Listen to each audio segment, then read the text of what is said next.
ഷൊർണൂർ മുതലിയാർ തെരുവിൽ 3 പേരെ തെരുവുനായ കടിച്ച സംഭവം ചത്ത തെരുവുനായയ്ക്ക് പേവിഷബാധയുണ്ടെന്ന് പോസ്റ്റ്മോർട്ടം റിപ്പോർട്ടിൽ തെളിഞ്ഞിട്ടുണ്ട്. ജനങ്ങൾ പരിഭ്രാന്തിപ്പെടേണ്ട ആവശ്യമില്ലെന്നും ബുധനാഴ്ച രാവിലെ മുതൽ തെരുവുനായ്ക്കൾക്കുള്ള വാക്സിനേഷൻ ആരംഭിക്കുമെന്നും ചെയർപേഴ്സൺ പി നിർമ്മല STVയോട് പറഞ്ഞു. ഇക്കഴിഞ്ഞ ദിവസമാണ് ഷൊർണൂരിലെ മുതലിയാർ തെരുവിൽ 3 പേരെ തെരുവുനായ കടിച്ച സംഭവമുണ്ടായത്.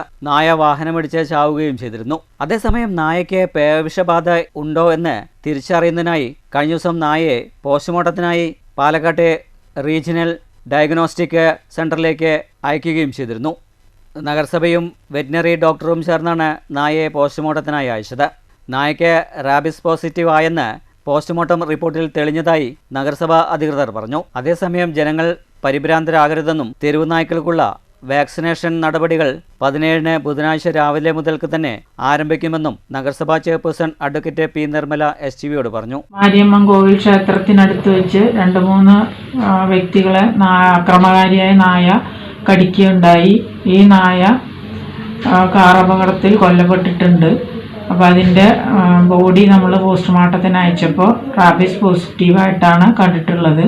നല്ല നഗരസഭയും വെറ്റിനറി ഡോക്ടറും ചേർന്നിട്ടാണ് അതിനെ പോസ്റ്റ്മോർട്ടത്തിന് പാലക്കാട് എത്തിച്ചിട്ടുണ്ടായിരുന്നത്. അപ്പോൾ ഇനി തുടർന്നുള്ള വരുന്ന ദിവസങ്ങളിൽ നഗരസഭ വാക്സിനേഷൻ എല്ലാ തെരുവുനായ്ക്കൾക്കും വാക്സിനേഷൻ എടുക്കാൻ വേണ്ട എല്ലാവിധ നടപടികളും കൈക്കൊണ്ടിട്ടുണ്ട്. ഇപ്പോൾ അടിയന്തരമായി നായ്ക്കൾക്ക് വാക്സിനേഷൻ ചെയ്യാനുള്ള തീരുമാനം എടുത്തിട്ടുള്ളതാണ്. നായ്ക്കൾക്കുള്ള വാക്സിനേഷൻ പദ്ധതി പ്രൊജക്റ്റിൽ ഉൾപ്പെടുത്തിയിട്ടുണ്ടെന്നും എന്നാൽ ഇത് പാസ്സാവാത്തതിനാൽ ഓൺ ഫണ്ടിൽ നിന്നും തുക എടുത്താണ് വാക്സിനേഷൻ നടപടികൾ ആരംഭിക്കുന്നതെന്നും ചെയർപേഴ്സൺ വ്യക്തമാക്കി. News centre, Shoranur.